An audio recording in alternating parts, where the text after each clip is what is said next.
साथियों, जनवादी लेखक संघ इंदौर इकाई की तरफ से मैं प्रदीप कांत आप सबका हार्दिक स्वागत करता हूं। जलेस मासिक रचना पाठ के क्रम में इस बार हमारे जो अतिथि हैं वो है शरद कोकास। शरद कोकास सुपरिचित कवि हैं, कथाकार हैं, और इसके साथ बहुत बढ़िया बात यह है कि शरद कोकास लगातार अंधविश्वासों के विरुद्ध काम कर रहे हैं। और सबसे बड़ी बात यह है कि आज हम उनकी कविताएं और उनकी कहानियां नहीं सुन रहे हैं, बल्कि एक बड़ी चीज सुन रहे हैं कि मध्य सदी का मध्य प्रांत, एक जन इतिहास। ये मध्य सदी का मध्य प्रांत वो है जिसमें मध्य प्रदेश भी है, छत्तीसगढ़ भी है, और महाराष्ट्र के कुछ हिस्से हैं जिसमें भंडारा जिला वगैरह है। तो शरद भाई जो है वो आज उस पर बात करेंगे, क्योंकि बैतूल में शरद भाई का जन्म होता है और भंडारा में बेसिक एजुकेशन होती है। तो आज हम शरद भाई से सुनेंगे मध्य सदी का मध्य प्रांत, एक जन इतिहास इतिहास। तो मैं अब शरद भाई को कमान सौंपता हूं कि वे अपने रोचक किस्से कहानी उस समय के जो भी हैं वो सुनाए और हम उन्हें सुने। शरद भाई, आप। बहुत बहुत धन्यवाद प्रदीप।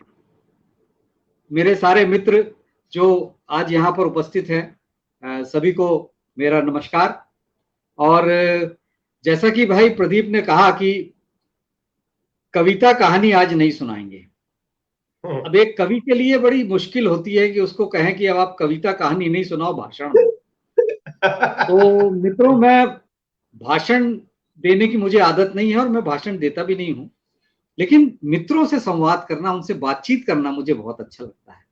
तो देखिए, आज मैं ये कोशिश करता हूं, कुछ बातचीत भी होगी, संवाद होंगे, कविता कहानी भी बीच बीच में आ जाएगी तो अच्छी बात है। तो ये सब चलता रहेगा। लेकिन एक महत्वपूर्ण बात मैं आपको बताना चाहता हूं कि जो चीजें मैं आज आपको बताने जा रहा हूं, इसमें कुछ ऐसी चीजें हैं जो आज तक आपने सुनी नहीं होंगी। जो इतिहास है वह इतिहास राजवंशों का इतिहास है, राजा महाराजाओं का इतिहास है, और सत्ता का इतिहास है, सीधे सीधे कहें तो। लेकिन जो आम जनता है उनका इतिहास आज तक किसी ने नहीं लिखा। तो उसके लिए हमें थोड़ा अतीत में जाना पड़ेगा, थोड़ा स्मृतियों में जाना पड़ेगा। तो मैं शुरुआत वहीं से करता हूं। एक हमारे मित्र थे, वो अक्सर अपने बचपन के किस्से सुनाया करते थे। जैसे किस्से मैं आज आपको सुनाने जा रहा हूं, वैसे वो भी सुनाते थे कि बचपन में जब मैं छोटा था तब ऐसा हुआ कि। अब वो जैसे ही वो ऐसा वाक्य बोलते कि हम लोग जोर से हंसते और उनको टोकते हुए कहते, भैया बचपन में तो सभी छोटे होते हैं, आप थे तो इसमें कौन सी बड़ी बात है। सही। तो वे हमारी बात को अनसुना कर देते और गंभीरता से कहते, देखो मियां, जब भी किसी के बचपन की बातें सुनो, ध्यान से सुनो। हो सकता है कि उसमें कोई ऐसी बात हो जिसे सुनकर हमारे जीवन में परिवर्तन आ जाए और हमारा न केवल आज बल्कि कल भी सुधर जाए। और खुद के बचपन को तो हमेशा याद रखना चाहिए, इसलिए कि हमारी आज की बहुत सारी समस्याओं की जड़ें बचपन में ही होती हैं। इसके बाद हम उनको फिर से छेड़ते कि भैया आप तो वो दीवार पे लिखा वाला वाक्य पढ़ रहे हो, हम सुधरेंगे, युग सुधरेगा। तो बोले नहीं नहीं, हमको सुधरना नहीं है, युग और युग जो है जैसा चलेगा चलता रहेगा। सामाजिक जीवन की अपनी गति होती है, उसके हिसाब से सब चलता है। तो मित्रों, ये बात आपको अजीब तो लगेगी, लेकिन यह तय है कि जो कुछ भी हमारे जीवन में नकारात्मक है उसे सकारात्मकता में परिवर्तित करने हेतु हमें बचपन की स्मृतियों में जाना आवश्यक होता है। लोग पूछते हैं ना इतिहास क्या है, तो बड़ी बड़ी परिभाषाएं बताते हैं, लेकिन मैं कहता हूं कि स्मृतियां ही इतिहास हैं। और ये स्मृतियां मनुष्य जाति के बचपन से प्रारंभ होकर बस अभी अभी बीते एक पल तक पहुंचती है। अभी जो कुछ मैंने कहा वो इतिहास हो गया, प्रदीप ने जो मेरा परिचय दिया वो एक इतिहास हो गया। मेरी एक लंबी कविता है पुरातत्ववेत्ता, उसकी पहली पंक्ति ही है कि हर पल के बीतने में यह अतीत का ही विस्तार है। तो हमारे जो मित्र थे उनकी ये बात मुझे बहुत अच्छी लगती थी कि वो अपने बचपन के किस्से कुछ इस तरह से सुनाते थे जैसे अभी कल ही सब कुछ घटित हुआ हो। और क्या बात उनकी है। तरह मुझे भी अपने बचपन की बातें याद करना अच्छा लगता है, और शायद आप सभी को अच्छा लगता होगा। ये बात और है कि हमारी इस स्मृति में सुख अधिक शामिल है या दुख, क्योंकि ये मनुष्य का स्वभाव है कि वो अपने वर्तमान की तुलना हमेशा अतीत से करता है। हम लोग कहते हैं ना कि भाई जब हम उज्जैन में पढ़ते थे तब ऐसा था, जब हमारे बचपन में ऐसा होता था। तो ये तुलना हमेशा चलती रहती है। अब चलिए, ये जो पूरा आज की बातचीत का शीर्षक है कि मध्य सदी में मध्य प्रांत एक जन इतिहास, तो मध्य सदी और मध्य प्रांत पर मैं बाद में आऊंगा, लेकिन पहले मैं बताना चाहता हूं कि इतिहास क्या है। देखिए, इतिहास की परिभाषाएं बहुत सारी हो सकती है, लेकिन मेरी एक लाइन की परिभाषा है कि इतिहास यही है कि ऐसा हुआ था, बस, इससे ज्यादा और कुछ नहीं। इसके विस्तार में आप जा सकते हैं कि ऐसा हुआ था कि नहीं हुआ था, क्योंकि आजकल तो जो नहीं हुआ था उसको भी इतिहास बना देते हैं, लेकिन इतिहास की परिभाषा यही है कि इतिहास यही है कि ऐसा हुआ था। अब ये जो इतिहास का स्मरण है वो क्या है? वस्तुतः ये अतीत के प्रति सम्मोहन है, या बीते हुए जीवन को फिर से जीने की इच्छा, यानी जो अपूर्ण इच्छा है? क्या यह अतीत के अपने व्यक्तित्व को लेकर आत्ममुग्धता है, या विगत के आधार पर वर्तमान की समीक्षा? क्या यह स्मृतियों का पुनरावलोकन है, या बढ़ती हुई उम्र में अपनी स्मरण शक्ति की परीक्षा? ये जो शब्द मैंने इस्तेमाल किया है, बढ़ती हुई उम्र में स्मरण शक्ति की परीक्षा, ये थोड़ा सा इंपॉर्टेंट इसलिए है कि जैसे जैसे हमारी उम्र बढ़ती है, अब मेरी उम्र बढ़ रही है, तो मुझे लगता है कि मैं पिछली चीजें जो है वो भूल जाऊंगा। लेकिन वस्तुतः ऐसा नहीं होता। एक साइकोलॉजी का विषय है लॉन्ग टर्म मेमोरी और शॉर्ट टर्म मेमोरी। मतलब जो बुजुर्ग लोग होते हैं उनको अपने बचपन की एक एक चीज याद रहती है, कि वो किस शादी में गए थे और उसमें कौन सा लड्डू मिला था, और बारात में क्या क्या मजा आया था, और यहाँ तक कि वो अगर कोई लड़की वड़की उनको पसंद आती है तो उसने कपड़े क्या पहने थे ये भी बता देते हैं। हाँ, बहरहाल, बढ़िया, ये तो बढ़िया ये ये ये आपने बुजुर्गों से मिले होंगे तो आप जानते होंगे कि वो बता देते हैं कि भैया उस शादी में ना वो बूंदी कराया था, बहुत बढ़िया बना। और आप कुरेद के पूछिए उनसे, तो ये लॉन्ग टर्म मेमोरी है। और शॉर्ट टर्म मेमोरी क्या होती है कि भैया ये अभी अभी पानी का गिलास मेरे हाथ में था, अभी मैंने कहीं रख दिया, वो कहाँ रखा पता नहीं, भूल गए। मोबाइल रख के भूल जाते हैं, घड़ी रख के भूल जाते हैं। तो ये होती है स्मृतियां।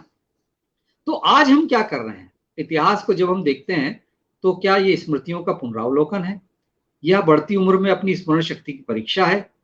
अतीत को याद करना और फिर से उसे अन्य लोगों के समक्ष वर्तमान में प्रस्तुत करना, ये क्या है? क्या यह अपने अतीत के गौरव का बखान करना है, या अपने प्रति उपजने वाली आत्मदया है? देखिए, मैंने बहुत सारे सवाल आपके सामने रख दिए बातचीत में। सामान्यतः अतीत को याद करने का कोई सर्वमान्य कारण नहीं होता। हम अपने वर्तमान के सापेक्ष प्रतिदिन ऐसा अनेक बार करते हैं। लोग कहते हैं कि भाई अतीत जीविता नहीं होनी चाहिए, लेकिन वस्तुतः अतीत जीविता और अतीत को याद करने में मूल अंतर क्या है? अतीत को याद करना ये क्षणिक होता है, और जबकि अतीत में हमेशा जीना वो अतीत जीविता होती है। तो अतीत में हमेशा जीना नहीं चाहिए, अतीत को याद करना चाहिए और उससे प्रेरित होना चाहिए।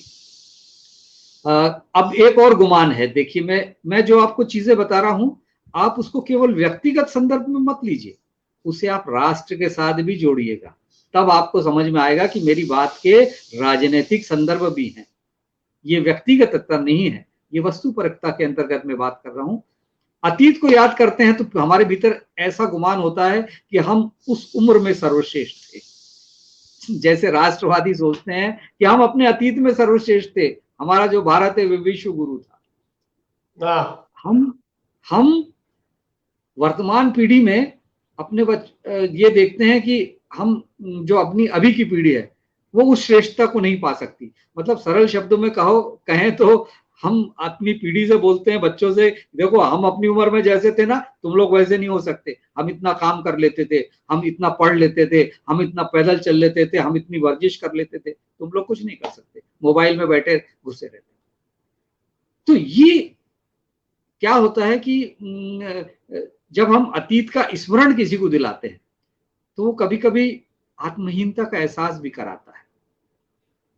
अगर किसी व्यक्ति ने गर्दिश के जीवन बिताए हों तो उससे आप कहिए, क्या यार तुम उस समय फटे हाल थे, गरीबी में थे, तो वो कहेगा कि हाँ भैया था मैं। लेकिन कभी कभी ये इसका विपरीत परिणाम होता है कि आप उसको आत्महीनता का एहसास भी दिलाते हैं। तो जब भी अतीत का जिक्र करें तो इससे बचना चाहिए, इससे उबरना जरूरी है। अब इससे उबरने के क्या चीजें हैं? इससे दो चीजें हो सकती हैं, या तो हम सामंजस्य स्थापित कर ले, या हम उन स्थितियों से विद्रोह करें। और कुछ लोगों के लिए यह स्मरण इसलिए भी आवश्यक होता है कि अतीत की स्मृति के बिना या इतिहास की स्मृति के बिना उनके लिए जीना कठिन होता है। तो इतिहास की स्मृति इसीलिए जरूरी होती है। मैं जो आज आपको आगे बातें बताने जा रहा हूं उसका तात्पर्य यही है कि स्मृति जो है वो मनुष्य की परंपरा है और वर्तमान में अर्जित ज्ञान का मूल स्रोत है। हमारे अवचेतन में स्मृति व्यक्तिगत होते हुए भी वो सामूहिक स्मृति होती है। एक मनोवैज्ञानिक हुए हैं कार्ल सी जुंग, उन्होंने कहा है कि हमारा जो अवचेतन होता है वो सामूहिक अवचेतन है, और अपने बचपन को या अपने इतिहास को याद करना ये आत्मपरकता नहीं है, इसलिए कि इन स्मृतियों में तत्कालीन समाज और स्थान विशेष की स्मृतियां भी शामिल होती हैं। अब आप समझ गए होंगे कि अपनी या अपने समुदाय की या अपने समाज की स्मृतियां ही जन इतिहास है। ये जन इतिहास शब्द पर मैं बोल रहा था, लेकिन इससे पहले कि मैं मध्य प्रांत की मध्य सदी के जन इतिहास पर बात करूं, मध्य प्रांत या मध्य सदी जैसे संप्रत्यय पर भी बात करना आवश्यक है कि ये मध्य प्रांत और मध्य सदी क्या है। अभी तक देखिए हमने जो इतिहास पढ़ा है उस इतिहास पर हम बात नहीं करेंगे, इसलिए कि हमने स्कूल की पाठ्य पुस्तकों में पढ़ा है वही राजे रजवाड़ों का इतिहास, आर्यों का इतिहास, मुगलों का इतिहास, मराठों का इतिहास, बल्कि अब तो देवी देवताओं का भी इतिहास बताया जा रहा है कि फलानी फलानी देवी उस सन में पैदा हुई थी। बिल्कुल। वो एक गाना तो हम लोग बचपन से सुनते आ रहे हैं, आप लोगों ने सुना है कि नहीं पता नहीं, कि वो सिकंदर ने पोरस से की थी लड़ाई तो मैं क्या करूं। हाँ। तो ये तो हम बहुत लोग बड़ा पढ़ेंगे व्यवस्था है। तो हमको सिकंदर पोरस से कुछ नहीं करना है कि तो मैं जो बता रहा था जो खतरे आ रहे हैं कि ये सब राजा महाराजाओं का इतिहास, इनका इतिहास, उनका इतिहास, तो और देवी देवताओं का इतिहास तो हो सकता है आगे चल के आपको पाठ्य पुस्तक में भी पढ़ना पड़े। तो ये खतरे हैं, ये आपको ध्यान देना पड़ेगा कि इतिहास किसका लिखा जा रहा है। जनता का इतिहास वो तो आज तक कहीं लिखा ही नहीं गया और ना कहीं पढ़ाया गया, जबकि सबसे ज्यादा जरूरी यही है। फिर भी जैसी कि परंपरा है, जन इतिहास के पाठ से पूर्व एक नजर हम तत्कालीन मध्य भारत की राजनीतिक और सामाजिक स्थितियों पर डाल सकते हैं। और कुछ बातें इसलिए भी कहना जरूरी है कि आप देश और काल का तारतम्य जोड़ सकें। एक हमारे बड़े प्रसिद्ध लेखक हुए थे कृष्णचंद्र, आपने उनके उपन्यास पढ़े होंगे, कागज की नाव, जिसमें वो रुपए अपनी आत्मकथा कहता है, दादर पुल के बच्चे, जिसमें वो मुंबई की जो भीख मांगने वाले और गिरोह हैं वो उसकी कहानी है, वो कि भगवान उसमें ऊपर से आ जाते हैं, और वो कल्पना है, और वो वो एक गिरोह में शामिल हो जाते हैं बच्चों के, लेखक के साथ। वो बड़ी मजेदार कहानी है। एक गधे की आत्मकथा उन्होंने लिखी है, जो गधे के बहाने वो पूरे समाज का विश्लेषण करते हैं, पूरा शव विच्छेद करते हैं। तो उनका एक उपन्यास है जिसकी शुरुआत में उन्होंने लिखा है कि जिस देश में 10 के एक मामूली नोट पर 17 भाषाओं में 10 रुपया लिखा होता है, वहां एकता कैसे हो सकती है। मित्रों आप नोट देखिएगा, नोट पे कितनी भाषाएं लिखी रहती हैं, आप सोचिए। जब भारत देश एक है तो इतनी भाषाओं को नोट पे लिखने की जरूरत क्या है। इसका अर्थ ये है कि हम विविधता है और उस विविधता में एकता को स्वीकार करते हैं। मैं इसको दूसरे संदर्भ में कह रहा हूं, राष्ट्रवादी संदर्भ में नहीं कह रहा हूं, ये ध्यान दीजिएगा। तो आजादी के समय क्या हुआ था, हमारे भारत में ये स्थिति थी, बहुत कम राज्यों का निर्माण हुआ था, बहुत सारी रियासतें और राजवंश अपनी सत्ता के मद में मग्न थे। आजादी प्राप्त होने के तुरंत बाद भारत में कमोबेश यही स्थिति थी। यहां कोई संगठित राजनीतिक सत्ता नहीं थी, यह अनेक रियासतों का एक संघ था। यहाँ सामाजिक व्यवहार अलग थे, रहन सहन अलग थे, खान पान, वेशभूषा, संस्कृति सब में विभिन्नताएं थी और एक संगठित सर्वमान्य सत्ता का भी अभाव था। अब मध्य भारत की बात करें, मध्य भारत देश का सबसे महत्वपूर्ण हिस्सा रहा है। 1857 के स्वतंत्रता संग्राम के बारे में आपने सुना होगा। यह संग्राम जैसा भी रहा हो, लेकिन ये बात निर्विवाद है कि उसके बाद ब्रिटिश सत्ता यहां स्थायी हो गई। यद्यपि अभी रियासतें चल रही थी, इसलिए कि उतने अंग्रेज लाकर तो राजाओं के सर पर बिठा नहीं सकते थे। उस समय देश के विभिन्न भागों को विभिन्न नाम दिए गए और सन 1861 से मध्य भारत के इस क्षेत्र को सेंट्रल प्रोविंस या मध्य प्रांत कहा जाने लगा। यानी ये जो मध्य प्रांत था, ये अंग्रेजों के कमिश्नर जनरल के अंडर में था। इसका विस्तार काफी था। अब इसमें क्या क्या चीजें शामिल थी मध्य भारत या सेंट्रल प्रोविंस में, मध्य प्रांत में, आप ध्यान से सुनिए। मालवा का क्षेत्र जो था वो मालवा यूनियन कहलाता था, अभी इंदौर उज्जैन सब आसपास का एरिया। उधर सागर नर्मदा संभाग था उत्तर में। फिर इधर पूर्व में छोटा नागपुर और कालाहांडी तक, और इधर दक्षिण पूर्व में बस्तर तक, जो छत्तीसगढ़ का बस्तर है। उधर फिर दक्षिण में निजाम के हैदराबाद तक, और पश्चिम में ये जलगांव, खानदेश, अमरावती वगैरह जो है, उसके पहले वो विदर्भ का एरिया था। वो प्रदीप जैसे बता रहे थे, वो भंडारा जिला, तो भंडारा के साथ साथ उसमें 8 जिले और उसके आगे जो एरिया है वो बॉम्बे प्रोविंस कहलाता था, जिसमें कोंकण, गुजरात वगैरह आते थे। तो ये जो मध्य भारत बिल्कुल जो बीच का क्षेत्र था, ये सबसे महत्वपूर्ण था। अब सन 1903 में क्या हुआ कि इस मध्य प्रांत में या सेंट्रल प्रोविंस में बरार के 4 जिले और जुड़ गए। बरार मतलब जो आपका हैदराबाद से लगा हुआ क्षेत्र था, जो अभी अमरावती, औरंगाबाद, अचलपुर, ये जो एरिया है, ये जो आज महाराष्ट्र में है। लेकिन ये जो एरिया था निजाम वाला, वो 1936 तक सेंट्रल प्रोविंस कहलाया, और जैसे ही वो हैदराबाद और निजाम के वो एरिया जुड़े, वो बरार कहलाता था। बेरार, BERAR या बरार, जिसको मराठी में वराड़ बोलते हैं, वो वराड़ी बोलते हैं ना वैसी। तो वो एरिया जैसे जुड़ा है 1936 में। देखिए 1861 से मध्य भारत, 1903 में मध्य प्रांत, और 1936 में मध्य प्रांत और बरार, ये 3 नामकरण हुए। मध्य भारत, उसके बाद मध्य प्रांत 1903 में, और उसके बाद 1936 में CP एंड बेरार, मतलब सेंट्रल प्रोविंस एंड बेरार या मध्य प्रांत और बेरार। और आजादी के बाद सन 1950 तक ये चला, उसके बाद ये मध्य प्रदेश हो गया।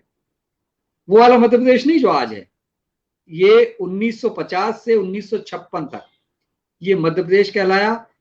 इसमें महाकौशल और बुंदेलखंड का क्षेत्र शामिल था। इसकी राजधानी नागपुर थी और पंडित रविशंकर शुक्ल यहाँ के मुख्यमंत्री थे।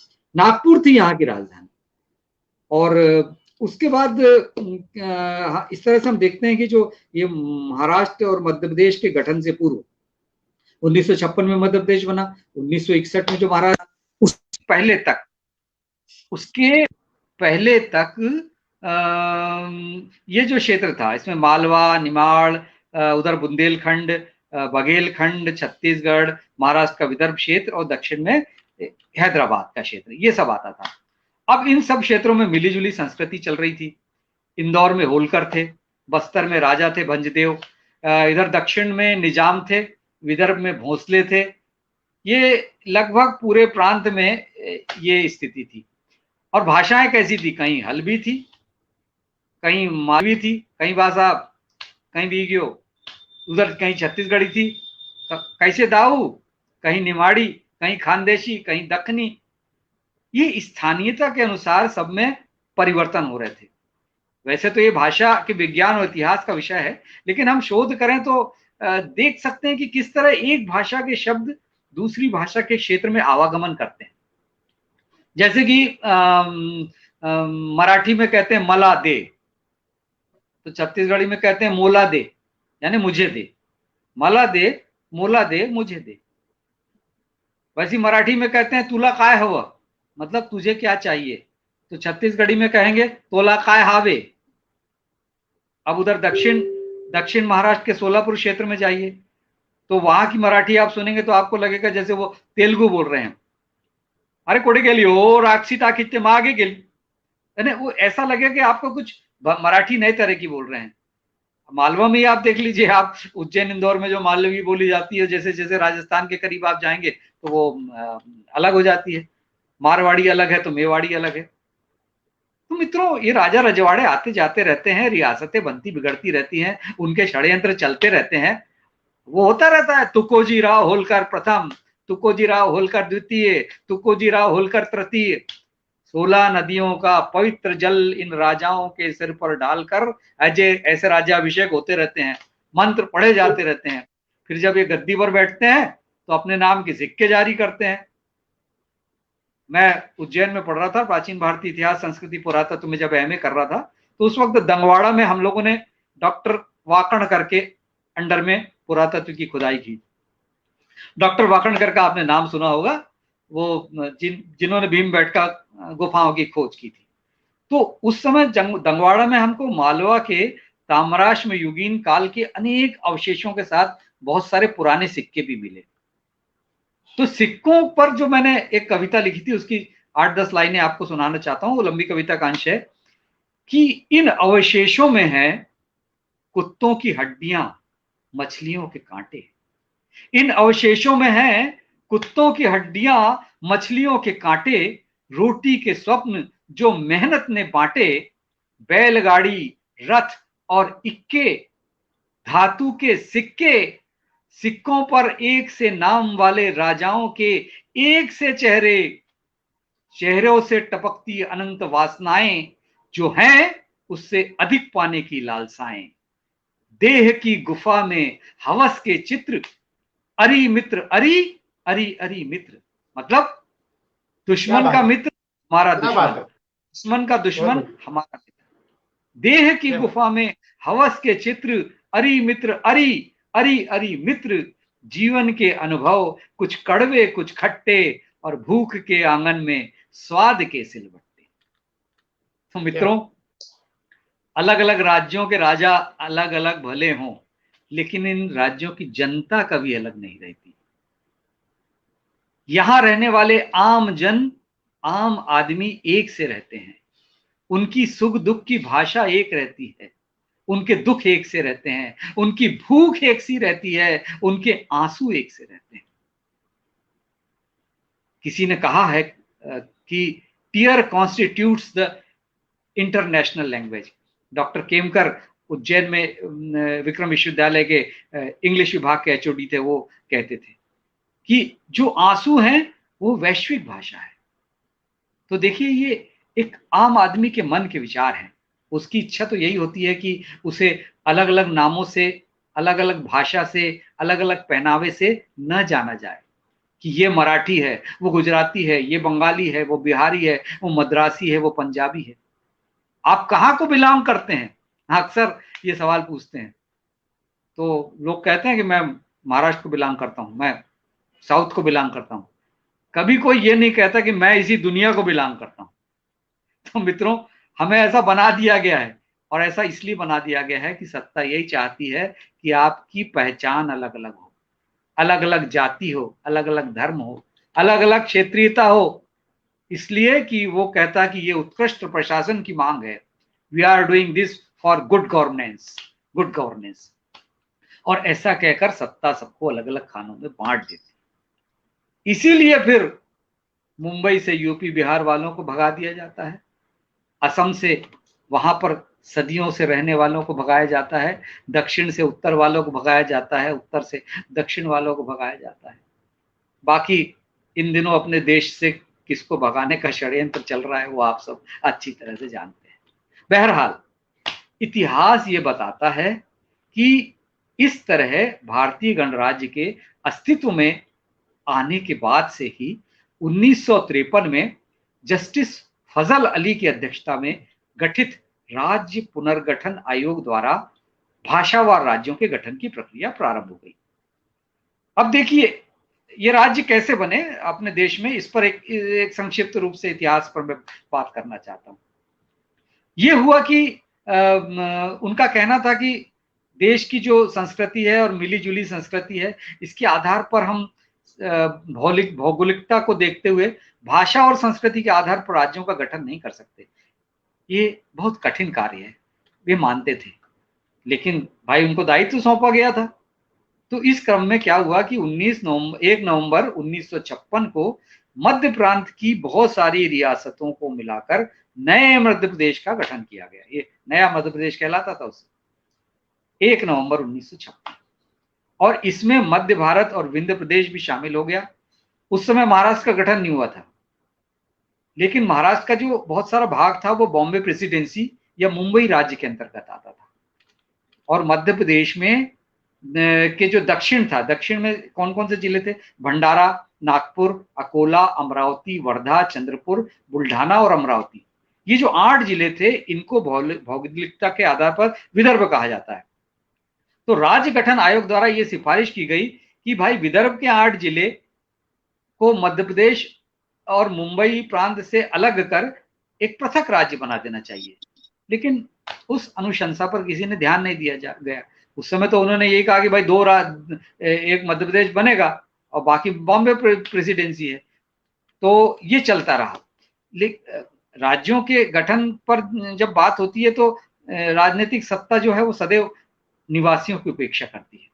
आज भी निवासियों से उनकी इच्छा नहीं पूछी जाती और उन पर अपनी इच्छा लाद दी जाती है, जबकि दावा वो करते हैं कि ऐसा हम जनहित में कर रहे हैं। तो इन नीतियों के कारण 1 मई 1960 को महाराष्ट्र का निर्माण हुआ और विदर्भ के 8 जिलों सहित भंडारा भी महाराष्ट्र में शामिल हो गया। अब महाराष्ट्र से लगा हुआ प्रदेश छत्तीसगढ़ था, लेकिन उसको मध्य प्रदेश को सौंप दिया गया। यानी मराठी भाषा जो मध्य प्रांत में दूर दूर तक बोली जाती थी, अब उसको एक सीमित क्षेत्र के अंतर्गत महाराष्ट्र के राजकाज की भाषा बना दिया गया। वहीं विदर्भ और दक्षिण मध्य प्रदेश का जो क्षेत्र था, जो भाषा और क्षेत्र में संस्कृति में हिंदी प्रदेश के बहुत करीब था, उसमें से विदर्भ जो था वो मराठी भाषी हो गया। हालांकि इसके दूरगामी परिणाम क्या होने थे ये तो सत्ता को भी नहीं पता था। उनको मालूम था कि जो मराठी का अभिमान पालने वाले लोग हैं इस चीज को कभी स्वीकार नहीं करेंगे। और ये आगे चल के क्या हुआ ये बताने जा रहा हूं मैं। और वैसे भी आप जानते हैं कि राजकाज की भाषा, जनभाषा और घर में बोले जाने वाली भाषा, इन सब में अंतर होता है। तो मित्रों ये तो हो गई मोटी मोटी बातें। अब हम मध्य प्रांत के विभिन्न शहरों और सदी के मध्य में यहाँ रहने वाले आम जनों के बारे में बात करते हैं। सदी का मध्य मतलब 1950 के आसपास का, इधर 30, 40, 50, 60, 70 तक का एरिया, एक कालावधि ले लीजिए। तो अब देखा जाए तो इस मध्य प्रांत में कितने शहर आते हैं? विदर्भ के 8 जिले हो गए, पूरा मध्य प्रदेश हो गया और पूरा छत्तीसगढ़ हो गया। हाँ, फिर उधर अपन चाहे तो नागपुर, कालाहांडी, छोटा नागपुर या कालाहांडी तक बढ़ सकते हैं और हैदराबाद तक बढ़ सकते हैं। लेकिन इन सारी जगहों पर तो बात की जा सकती है, लेकिन जिन जगहों पर मैं रहा हूं वहां पर मैं कुछ अच्छी तरह से बोल पाऊंगा ऐसा मैं सोचता हूं। इसमें भंडारा है, नागपुर है, बैतूल, भोपाल और उज्जैन। तो शुरुआत करते हैं भंडारा से, फिर जितना भी हो जाए कोशिश करूंगा। वैसे तो सारे जिले जो हैं वो आपस में भाई बहन हैं, वो सब एक दूसरे के यहाँ आते जाते रहते हैं। महाराष्ट्र प्रांत जो है वो अपनी सीमाओं को तय करते हुए पूर्व में उत्तर मध्य प्रदेश की सीमाओं को छूता है। वहां पर बसा है भंडारा जिला, मतलब महाराष्ट्र के एकदम कोने में, यानी बिल्कुल कोने में। यानी उसके इधर पूर्व में छत्तीसगढ़ है, उत्तर में मध्य प्रदेश है? और मतलब ये कह सकते कि भंडारा एक ऐसा भाई है जो 2 बड़े भाइयों के बीच में खड़ा हुआ है।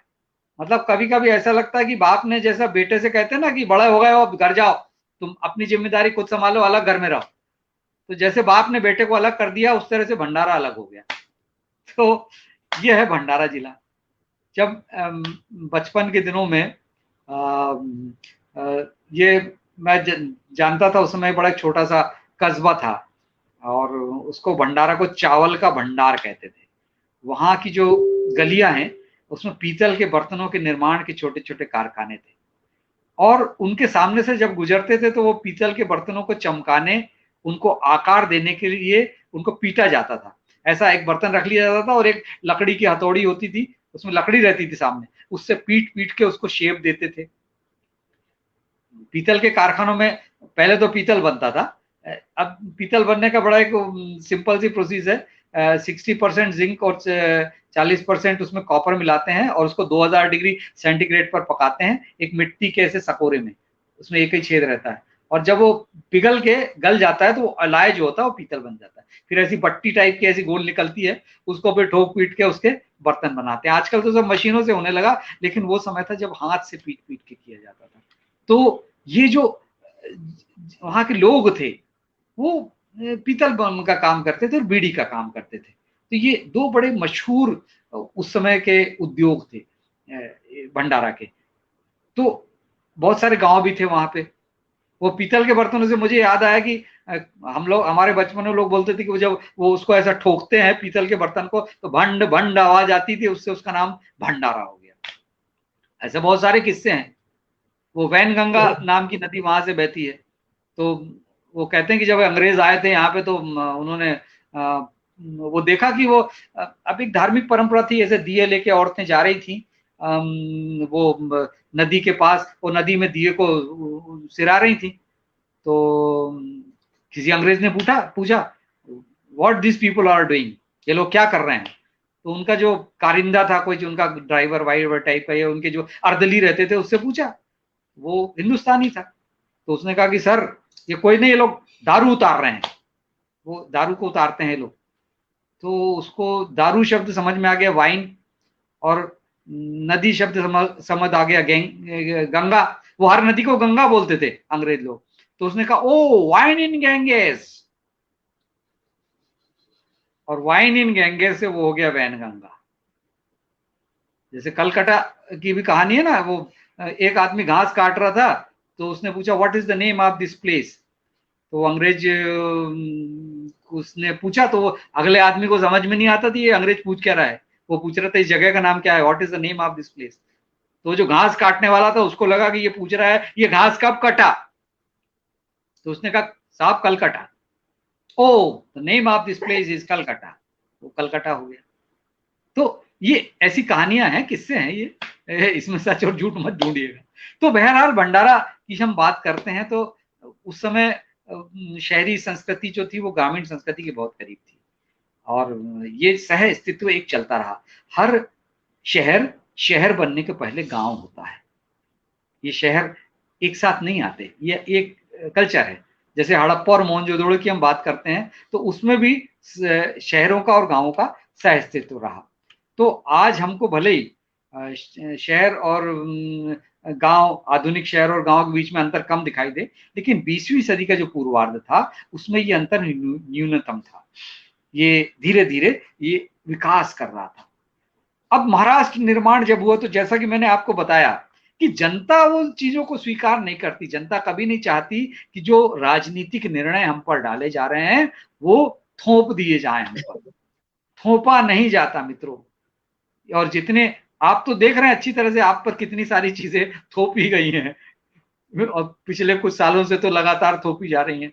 तो ये जो थोपना है ये जनता कभी स्वीकार नहीं करती इस चीज को। तो कुछ ऐसे लोग थे उस मध्य प्रांत के विदर्भ क्षेत्र में जिन्होंने वो स्थितियां स्वीकार नहीं की। वो प्रशासन की मुख्य धारा से अपने आप को अलग थलग महसूस कर रहे थे। अब देखिए कहाँ भंडारा है और कहाँ मुंबई है। वहां की राजधानी इतनी दूर है भंडारा नागपुर से। एक जमाने में जो नागपुर था वो उपेक्षित, मतलब जो राजधानी था पंडित रविशंकर शुक्ल के समय में वो उपेक्षित हो गया और मुंबई को राजधानी बना दी गई। अब भंडारा से वहां जाना है तो कितना टाइम लगता है। यही हाल हमारे पुराने मध्य प्रदेश का भी था। बस्तर में 2000 से छत्तीसगढ़ अलग हुआ है, राजधानी रायपुर बनी है, लेकिन उसके पहले क्या स्थिति थी कि बस्तर के किसी आदमी को यदि भोपाल जाना है तो 3 दिन लगते थे उसको। पहले बेचारा बस्तर से मुख्यालय जगदलपुर आता था, जगदलपुर से फिर वो रात भर सफर करके रायपुर आता था बस से, फिर रायपुर से या ट्रेन से यात्रा करके वो 14-15 घंटे में भोपाल पहुंचता। तो उस समय तात्कालिकता का दबाव कुछ ऐसा था कि विदर्भ को शेष महाराष्ट्र से अलग कर दिया जाए, और एक ऐसी अनुशंसा हुई कि बैतूल, खंडवा, छिंदवाड़ा, बालाघाट, ये जो एरिया हैं इनको सबको मध्य प्रदेश में शामिल कर दिया जाए। तो जनता के बीच से कोई ना कोई आदमी आता है। इस समय आम जनों की इस दुगती रग पर विदर्भ के एक सामाजिक कार्यकर्ता, राजनीतिक कार्यकर्ता थे जामवंतराव धोटे, उन्होंने अपना हाथ रखा। और ये जामवंतराव धोटे विदर्भ के बड़े लोकप्रिय नेता थे। इन्होंने कहा कि पृथक विदर्भ आंदोलन शुरू किया, और विदर्भ वीर या विदर्भ का शेर इनको कहा जाता था। जब मैंने बचपन में देखा इनकी जो सभाएं होती थी, वो ये उसमें एक नारा लगता था, वाह रे शेर आ गया शेर, वाह रे शेर आ गया शेर। तो ये विदर्भ वीर जामवंतराव धोटे सर्वप्रथम 1962 में फॉरवर्ड ब्लॉक पार्टी से यवतमाल सीट से लड़े, महाराष्ट्र विधानसभा के विधायक पद के लिए चुनाव लड़ा। फिर 67 में उन्होंने फिर चुनाव लड़ा, और 1971 में वे कांग्रेस को हराकर नागपुर से 5वीं लोकसभा के सांसद बने। लेकिन जब 1978 में इंदिरा गांधी ने इंदिरा कांग्रेस का निर्माण किया, तब उन्होंने इंदिरा कांग्रेस ज्वाइन कर ली। मतलब एक तरह से देखा जाए तो वो 5 बार वहां के विधायक बने, लेकिन बाद में फिर उनका कांग्रेस से मोह भंग हो गया, और फिर 2002 में उन्होंने विदर्भ जनता कांग्रेस नाम से एक नई पार्टी बना ली, जिसका उद्देश्य था पृथक विदर्भ निर्माण। ये बहुत दिनों तक ये आंदोलन चलता रहा, जनता बहुत सी इसके पीछे थी, लेकिन आप लोग जानते हैं कि राजनीतिक इच्छा शक्ति के अभाव में जिस तरह से हर आंदोलन का हश्र होता है, वैसे ही इस आंदोलन का भी हुआ। उन्होंने अपनी ओर से भरसक प्रयास किया, लेकिन एक राजनीतिक चेतना का निर्माण किया था, और फिर अंततः 2017 में इस विदर्भ वीर का निधन हो गया। तो इस तरह से पृथक विदर्भ के निर्माण में बहुत सारी अड़चनें रही, और आज हम देख रहे हैं कि विदर्भ किसानों द्वारा आत्महत्या करने की हम लोग खबरें सुनते हैं। तो इसके इन कारणों के अलावा इनके पीछे एक यह कारण भी है कि ये अप्रकट कारण है कि आजादी के बाद राजनीतिक सत्ता द्वारा तत्कालीन विदर्भ की उपेक्षा की गई। ये एक ऐसा कारण है जिस पर कभी ध्यान नहीं दिया गया है ना। जनता के जो मन की बात थी वो नहीं समझी गई कभी भी। आज आप अपने मन की बात भले कर ले, लेकिन जनता के मन की बात भी जानना तो जरूरी है। अब विदर्भ प्रवेश की और भी बहुत सारी बातें हैं, जिसमें एक और महत्वपूर्ण चीज है 1930 का बीड़ी मजदूर आंदोलन। मित्रों, ये भंडारा जिला जो है ये बड़ा विचित्रताओं के लिए फेमस रहा है। मतलब ये एक ऐसा जिला है जिसमें संविधान निर्माता डॉक्टर बाबा साहेब आम्बेडकर को भी यहाँ की जनता ने एक बार चुनाव में हरवा दिया। आम्बेडकर चुनाव हार सकते हैं? जी हाँ, वो हारे थे। वो इसी जगह की जनता से हारे। तो एक बार मुंबई में भी हारे थे। वो मुंबई में यह हुआ था 1952 में लोकसभा चुनाव, पहला देश का लोकसभा चुनाव हुआ था। 1947 में देश आजाद हुआ, उसके बाद एक अंतरिम सरकार बन गई। नेहरू जी जिसके प्रधानमंत्री थे, वो 4 साल तक चलाते रहे कि भैया अभी तो बाद में चुनाव करवाएंगे जब थोड़ा ठीक ठाक हो जाएंगे। फिर भाई जब थोड़ा ठीक ठाक हो गए तो चुनाव करवाया 52 में। तो बाबा साहेब अम्बेडकर बॉम्बे में चुनाव में खड़े हुए थे 52 में। उस समय उनकी पार्टी का नाम था शेड्यूल कास्ट फेडरेशन। उससे वो खड़े हुए, लेकिन उनको एक काजरोलकर नाम के एक व्यक्ति थे जो कांग्रेस से खड़े किए गए थे। नेहरू जी चाहते थे कि बाबा साहेब आम्बेडकर चुनाव जीत कर आए, इतने विद्वान आदमी हैं, 21 डिग्री हैं, लेकिन कांग्रेस के एक आदमी को खड़ा कर दिया उनके सामने। तो बेचारे, वो तो जनता है, उस समय क्या करोगे, जो भी जीत जाए। फिर वो 1954 में भंडारा से चुनाव लड़ा उन्होंने। ये शेड्यूल कास्ट फेडरेशन से थे और उपचुनाव था भंडारा का। तो उस समय भी फिर एक कांग्रेस से खड़ा कर दिया गया, सखाराम बोरकर, फिर बेचारे चुनाव हार गए। तो ऐसी बहुत सारी चीजें हैं, इनके विस्तार में मैं नहीं चाहूंगा। मैं संक्षेप में कुछ चीजें आपको बताना चाहता हूँ। भंडारा से बात अब भोपाल के बैतूल की बात करते हैं। तो बैतूल में एक कविता, आपको कविता से की पंक्ति आपको याद दिला रहा हूँ कि सतपुड़ा के घने जंगल, ऊमते अनमने जंगल। ये पंक्ति आपने सुना होगा। सतपुड़ा के घने जंगल, नींद में डूबे हुए से ऊमते अनमने जंगल। मित्रों, ये पंक्ति आपको अच्छे से याद होंगी, आपने कोर्स में भी पढ़ी होंगी। मध्य प्रदेश के, या कह ले हमारे देश के बड़े प्रसिद्ध कवि भवानी प्रसाद मिश्र हैं, भवानी भाई जिनको कहते थे, उनकी ये पंक्तियां। तो ये जो अब इन पंक्तियों के पीछे की जो चीजें हैं वो मैं आपको बताता हूँ। कवि जब कोई कविता लिखता है तो उसके एक पंक्ति में पूरा इतिहास होता है, पूरी संस्कृति होती है, उसके पीछे पूरा एक वातावरण होता है। तो इस पंक्ति पर ही मैं बोलना चाहता हूँ कि जन इतिहास को लेकर कि जो मध्य भारत था, मध्य भारत में क्या था, ग्रेनाइट और बेसाल्ट की पर्वत श्रृंखला है। ये जो सतपुड़ा पर्वत श्रृंखला है, इसमें ग्रेनाइट और बेसाल्ट पत्थर है। जो तत्कालीन मध्य प्रांत के जो दक्षिण भाग का एरिया था, बैतूल वाला एरिया, बैतूल है, छिंदवाड़ा है, मुल्ताई है, मुल्ताई से ताप्ती नदी निकलती है, और वो उसके बाद फिर अमरकंटक की जो से निकलती नर्मदा, उससे मिलती है। तो ये जो उपत्यकाएं थी इन नदियों की, वहाँ के जो मूल निवासी थे, उनके सुख दुख, उनकी बोली, उनकी भाषा इस कविता में मुखर होने लगती है। कविता भी कभी कभी इतिहास होती है। तो अतीत के पन्ने हम पलटते हुए पीछे चलते हैं, सन 1400 में चलिए। 1400 की आसपास की बात है। अब देखिए, किसी जगह के बारे में मुझे मध्य सदी के बारे में बताना है तो थोड़ा सा पीछे से तो मैं लेकर आऊंगा। जब हम मतलब कुछ चीज को गति देना चाहते हैं तो थोड़ा पीछे खींचते हैं और फिर छोड़ते हैं, तो आगे बढ़ जाती है।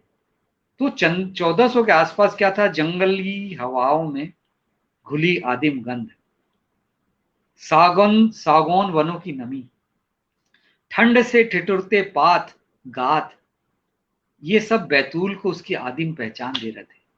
खेड़ला, देवगढ़, गढ़ा, मंडला, चांदा, सिरपुर, ये सब गोंड राज्य थे, और ये प्रदेश बड़ा खुशहाल प्रदेश था। यहाँ के गोंड राजा अपने जंगलों के सानिध्य में, अपनी नदियों के साथ, अपनी प्रजा के संगी साथी बनकर खुशनुमा जीवन व्यतीत कर रहे थे। गोंडवाना साम्राज्य के संस्थापक शासक थे नरसिंह राय। वो अपनी प्रजा के बहुत चहेते राजा थे, और बैतूल शहर से 6 किलोमीटर दूर खेड़ला नाम की जगह है। वो खेड़ला का किला है आज वहां, जो अभी खंडहर हो गया है। उस खेड़ला राज्य से, वो खेड़ला राज्य कहलाता था, उसका संचालन करते थे। लेकिन समय तो चलता रहता है। फिर 1418 में मालवा के शासक थे सुल्तान होशंगा शाह, जिनके नाम से होशंगाबाद है। वो अपना रथ दौड़ाते हुए यहाँ तक आ गए और उन्होंने गोंड राजाओं को के जो क्षेत्र थे वहां पे अपनी पताका लहरा दी। उसके बाद बहमनी शासक आ गए 1467 में, फिरोज शाह। उसके बाद ये बहमनी क्षेत्र बन गया, और फिर बाद में अंततः राघोजी भोसले के अंडर में ये पूरा आ गया और मराठों का साम्राज्य यहाँ पर स्थापित हो गया। तो संस्कृति के गौरवशाली अध्याय जिनकी आजकल हम लोग बात करते हैं, उसमें भारतीय कहलाने वाले अंतिम राजा भोसले थे। अब उस समय तक क्या हुआ, ईस्ट इंडिया कंपनी अपना रबर का तंबू धीरे धीरे महादेश में फैलाने लगी थी। वो एक छोटा सा तंबू लेके आए थे, रबर था, इलेक्ट्रिसिटी थी, वो तानते तानते तानते पूरे देश में तान दिया। और 1818 के आते आते ब्रिटिश साम्राज्यवादी नीति के तहत ये प्रदेश ईस्ट इंडिया कंपनी का अधीन आ गया। लेकिन व्यापारी अंग्रेजों को इन सबसे कोई विशेष लाभ नहीं था। मतलब ये जो बैतूल है, वो देखिए क्या क्या करते थे, कपास का उद्योग, कपास का बिजनेस, नील का बिजनेस, चाय, अफीम की खेती, ये बहुत सारी चीजें थी जो अंग्रेज व्यापारी थे, उनको तो पैसा कमाना था यहाँ से। तो ये बैतूल में कुछ नहीं होता था, तो इन्होंने इसका नाम रखा बैतूल। तूल यानी कपास, बे यानी जहां कुछ नहीं होता। फिर बचे हुए जो गोंड राजा थे, वो जो बेचारे अपने वंशज जो थे, उनके सरकार के रूप में अपना अस्तित्व बनाए थे। वो गोंडों को अंग्रेजी नहीं आती थी, ना अंग्रेजों को गोंडी आती थी, तो कुछ लेना देना था ही नहीं। तो ये जो प्रदेश था ये बड़ा उपेक्षित जैसा रह गया। और जब 20वीं शताब्दी आई तो ये संपूर्ण प्रदेश सेंट्रल प्रोविंस के अंतर्गत आ गया, और इसको सीपी एंड बेरार या मध्य प्रांत और बरार ये नाम दिया गया। आपको मैं बता ही चुका हूँ, 1861 में मध्य भारत, 1930 में मध्य प्रांत, और 1936 में मध्य प्रांत और बरार। तो ये नर्मदा संभाग के अंतर्गत आता है। और मनुष्य चूंकि यहाँ बहुत कम आए थे, इसलिए पेड़ों को जीने का अवसर मिल गया और पेड़ पनपते गए और मनुष्यों की तादाद में पेड़ बहुत ज्यादा हो गए। इसलिए ये जो प्रदेश था, ये एक समय था कि बैतूल 80% वन थे यहाँ पे। मैं वहीं पैदा हुआ था उस समय। मेरे परदादा विश्वेश्वर प्रसाद जी रायबरेली लाऊ पाठक का पूर्वा से यहाँ आए थे काम धंधे की तलाश में, और फिर लकड़ी का ठेका वेका लेना शुरू कर दिया और वो बैतूल में बस गए। तो बैतूल की एक घटना मैं आपको सुनाना चाहता हूँ और उसके बाद मैं अपनी बात समाप्त करूंगा कि शरद भाई चलने दीजिए जी, चलने दीजिए, समय है हमारे पास में, हाँ। समय की तो कमी नहीं है। हुआ ये कि जब वहां पर लकड़ी का काम उन्होंने शुरू किया, तो उस समय एक हाई स्कूल था, मिश्रा हाई स्कूल, जहां मेरे पिता पढ़े हैं। और उस समय देश आजाद नहीं हुआ था। 1942 की बात बता रहा हूँ। 1942 का जो आंदोलन था, आज आपसे पूछेंगे कि भारत छोड़ो आंदोलन किसने चलाया, तो हम लोग लेंगे महात्मा गांधी का नाम, या किसका नाम ले लेंगे, कुछ साथ में जो लोग थे बड़े बड़े नेता, उनका नाम ले लेंगे। लेकिन जो आम जन थे, जो जन थे, वो किस तरह से जुड़े हुए थे, ये किसी को नहीं मालूम।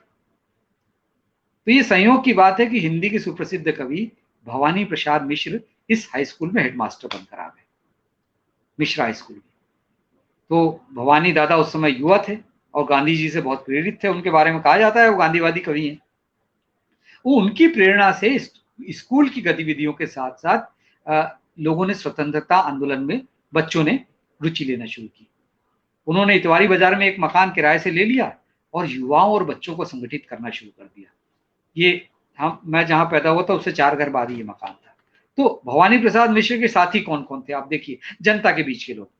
उनमें एक थे मदन लाल चौबे, राम स्वरूप वाजपेयी, शंभू प्रधान और लगाटे मास साहब। ये थे चौधरी मास। ये सब, इन लोगों को लेकर एक टीम उन्होंने तैयार की और विभिन्न गुप्त योजनाओं का अंजाम देने में लग गए। ये सारी सच्ची बातें हैं और ये सारे सच्चे नाम हैं जो मैं आपको बताने जा रहा हूँ।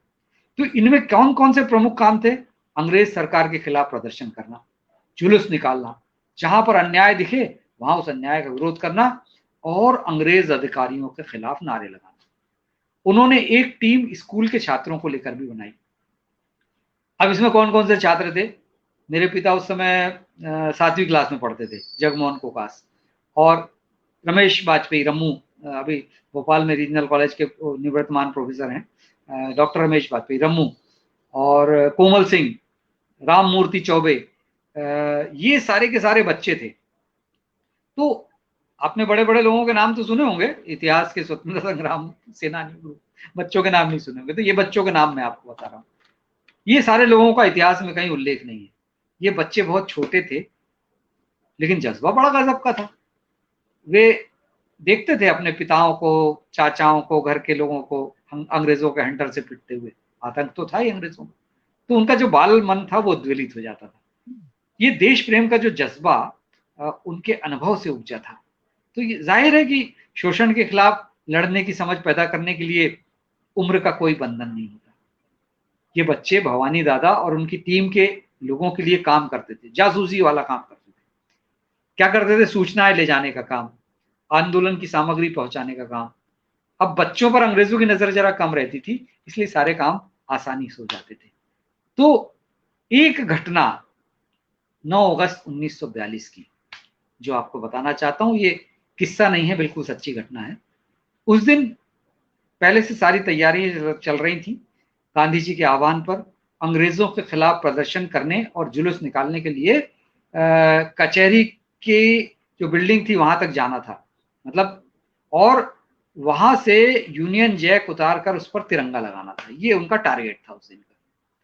तो सुबह से जुलूस की तैयारी होने लगी।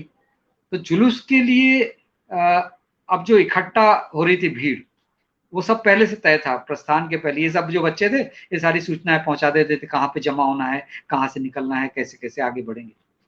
अब भवानी दादा के, भवानी प्रसाद मिश्र जी के नेतृत्व में स्कूल के ये सारे शिक्षकगण और शहर के देश प्रेमी, ये सारे लोग जुलूस में शामिल हो गए। और छोटे बच्चों के जो वो थे उनको कह दिया कि भाई तुम लोग जुलूस में मत आओ, क्योंकि कुछ भी हो सकता है, लाठीचार्ज हो सकता है, गोली चल सकती है।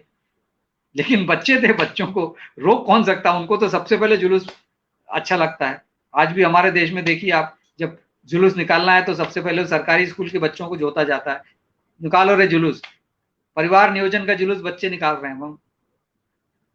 तो ये स्थिति हमारे देश में, तो बच्चे बेचारे शामिल हो ही जाते, तो वो भी शामिल शामिल लेकिन उस समय वो बच्चे स्वेच्छा से शामिल हुए, उनको मना किया गया था कि तुम लोग मत। अब आगे क्या घटना होती है कि जब न्यू बैतूल हाई स्कूल, या जो उस समय का शहीद मिश्रा हाई स्कूल था, बाद में उसका नाम न्यू बैतूल हाई स्कूल हो गया, तो शहीद मिश्रा हाई स्कूल से जुलूस निकला, कोठी बाजार और मेन रोड से होता हुआ गुजरी, जहां सब्जियां मिलती, गुजरी से होता हुआ वो कचहरी की ओर बढ़ने लगा।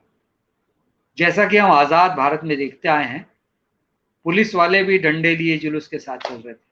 आजकल होता है ना, जुलूस के साथ पुलिस वाले ढेर सारे होते हैं, और लेकिन बिना आदेश की उन्हें कुछ भी करने की मनाही थी, वो अंग्रेज पुलिस थी उस समय। जुलूस आगे बढ़ने लगा और बंकिम चंद्र की कविता वंदे मातरम गूंजने लगी, और बिस्मिल अजीमाबादी का गीत, सरफरोशी की तमन्ना अब हमारे दिल में है, देखना है जोर कितना बाजुए कातिल में। ये बिस्मिल अजीमाबादी की रचना है। बहुत सारे लोग इसको राम प्रसाद बिस्मिल की रचना समझते हैं, ये उनकी नहीं है। तो यहां तक तो सब ठीक था, लेकिन जैसे ही जुलूस डिस्ट्रिक्ट जेल के पास पहुंचा, डिस्ट्रिक्ट जेल है, उसके बाद वो कचहरी थी जो अभी टाउन हॉल कहलाता बाद में, तो ये जो गीत थे नारों में बदल गए, अंग्रेजों भारत छोड़ो, अंग्रेजी हुकूमत मुर्दाबाद, जैसे तीखे स्वर हवा में घूमने लगे। अचानक एक फरमान जारी हुआ, लाठी चार्ज। अब वो जुलूस में कौन कौन शामिल थे? मदन लाल चौबे, राम स्वरूप वाजपेयी, ये सब शिक्षक लोग, शंभू प्रधान, लगाटे मास साहब। इन्होंने देखा कि अरे ये लाठी चार्ज का ऑर्डर देने वाला कौन है? तो अपना जानकी प्रसाद दुबे। जानकी प्रसाद दुबे अंग्रेजों के पुलिस दरोगा थे। जानकी प्रसाद के चेहरे पर कोई दुविधा नहीं है, वे उस समय अंग्रेज सरकार के मुलाजिम की भूमिका में थे। अपने घर में जब वो देखते थे कि वो वर्णन पढ़ते थे रामचरितमानस में कि राम ने जटायु के कटे हुए भाग पर हाथ रखा, तो रोने लगते थे चौबे जी, जानकी प्रसाद। लेकिन यहां पर जैसी आए तो वो तो जल्लाद हो गए। अब ये हुआ कि लाठी शुरू हो गई, लाठी चार्ज शुरू हो गया। अब वो माथे पे लाठी लग रही है, खून बह रहा है, वो नारे लगा रहे हैं, मुंह में खून भर भर रहा है, लेकिन वही अंग्रेजों भारत छोड़ो, वही जोश, वही ताकत, प्रतिरोध, वही जो बरसों जुल्म सहने के बाद होता है। लाठियां बच्चों पर भी पड़ रही थी, लेकिन बड़े लोग उनका सिर बचा लेते थे। रमू वाजपेयी जी, रमेश वाजपेयी, उनके वो 5वीं क्लास में पढ़ते थे, चाचा हमारे, उनको उनके जांघ पे एक लाठी पड़ी, तो बच्चों ने उनको कवर कर लिया। अब बस वो यूनियन जैक दिखाई दे रहा था, सामने खंबा लगा हुआ है, कि अचानक एक बालक भगदड़ भगदड़ के बीच में से निकला दौड़ते हुए, उसके हाथ में एक तिरंगा था और उसमें एक लकड़ी लगी थी। वो लोगों ने देखा कि वो तेजी से खंबे की ओर बढ़ रहा है। वो वरिष्ठ लोगों ने आवाज दिया, अरे जग्गू जग्गू जगमोहन ठहरो, लेकिन वो 11 वर्षीय बालक रुका नहीं। वो फुर्ती से खंबे की ओर बढ़ा, यूनियन जैक निकालकर जमीन पर फेंक दिया और बंधी हुई रस्सी में लकड़ी खोसकर अपना तिरंगा फहरा दिया। उस समय वो तिरंगा ये चक्र वाला नहीं था, वो चरखे वाला था। ये एक ऐसी हरकत थी जिस पर हर किसी का ध्यान था।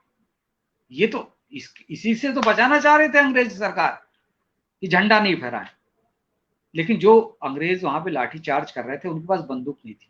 लेकिन एक अंग्रेज पुलिस अफसर आया, अंग्रेज था, यानी बंदूक चलाने का जो आदेश था वही दे सकता था। उसने देखा और वो जगमोहन बालक जो है वो खंबे से नीचे फिसल रहा है, उसने गोली चला दी। जाहिर था कि निशाना चूक गया। निशाना नहीं चूकता तो मैं आज आपके सामने बैठा नहीं होता। तो जगमोहन को ये सब देखने की फुर्सत कहाँ थी, वो तो भीड़ में गायब हो गया। तो मित्रों, ये घटना इतिहास में कहीं नहीं लिखी है। मेरे पिता ने भी मुझे कभी ये बात नहीं बताई थी, ऐसी उल्लेख जरूर हुआ था एक बार। तो मैंने उनसे पूछा भी कि आप ये सब सरकार से क्यों नहीं कहते, अभी जो भारत सरकार है, कांग्रेस सरकार है। तो उन्होंने कहा था मैंने कोई बड़ा काम थोड़ी किया भाई, हजारों लोगों ने अपने देश के लिए जान दी है, इतिहास में ऐसा होता आया है, मैंने तो बस झंडा फहराया था। तो उनके निधन के, मेरे पिताजी 2003 में गुजर गए थे, और लेकिन जो उनसे छोटे थे रम्मू चाचा, वो 89 ईयर्स उनकी एज है और भोपाल में वो हैं अभी, रीजनल कॉलेज ऑफ एजुकेशन से वो सेवानिवृत्त हुए हैं, प्रोफेसर वाजपेयी। तो उनसे मेरी बातचीत होती रहती, तो उन्होंने मुझे ये पूरी घटना बताई, एक एक व्यक्ति का नाम बताया, सारी चीजें बताई। वो जीवित है अभी। मैंने उनसे पूछा रम्मू चाचा से कि अगर बाबूजी को गोली लग जाती उस दिन तो वो कहे तो क्या होता, देश के लिए शहीद हो जाते। फिर मैंने कहा कि वो बाबूजी को गिरफ्तार नहीं किया गया? तो उन्होंने कहा अरे भवानी प्रसाद मिश्र जी थे उस समय बड़े पावरफुल थे भवानी प्रसाद मिश्र, और उनके उनके और उनके साथियों के रहते किसी की हिम्मत थी कि जग्गू भैया को कोई हाथ लगाता? उनको तुरंत अंडरग्राउंड कर दिया गया। हाँ, लेकिन जो भवानी प्रसाद मिश्र जी थे, वे उनके साथी शिक्षक साथी रामस्वरूप मास साहब और शंभू प्रधान, ये इतने लोग गिरफ्तार कर लिए गए और उनको नागपुर जेल में भेज दिया गया, जहां पर वो सन 42 से 44 तक 2 साल उस जेल में रहे। तो मित्रों, ये इस तरह से हम देखते हैं कि जो मध्य प्रांत है उसमें मध्य सदी में ऐसी बहुत सारी घटनाएं, ये ऐसे लोग थे जिनका इतिहास कभी लिखा नहीं गया, उन्हें कोई जानता भी नहीं। ऐसे लोग हर शहर में मिलेंगे, गांवों में मिलेंगे, कस्बों में मिलेंगे। मेरा प्रयास है कि ऐसे लोगों के नाम हम आने वाली पीढ़ी तक पहुंचाएं।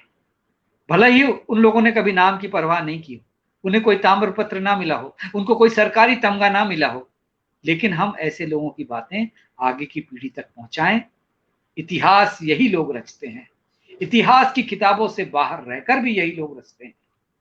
ऐसे जन जन को मैं प्रणाम करता हूं, और भंडारा, नागपुर, बैतूल, भोपाल, उज्जैन के ऐसे कई किस्से हैं मेरे पास, जिन पर फिर कभी बात होगी। आप सबको शरद कोकास का नमस्कार।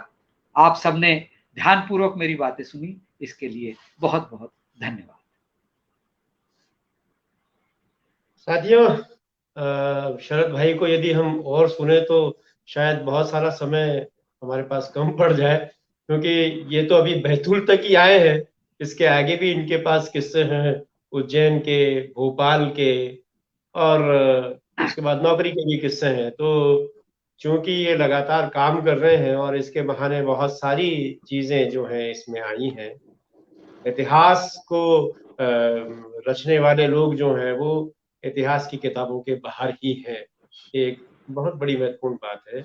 मैं आभारी हूँ शरद भाई का कि उन्होंने हमारा आग्रह स्वीकार किया, और आप सब साथियों का जो यहाँ पर उपस्थित थे, नमस्कार, शुक्रिया।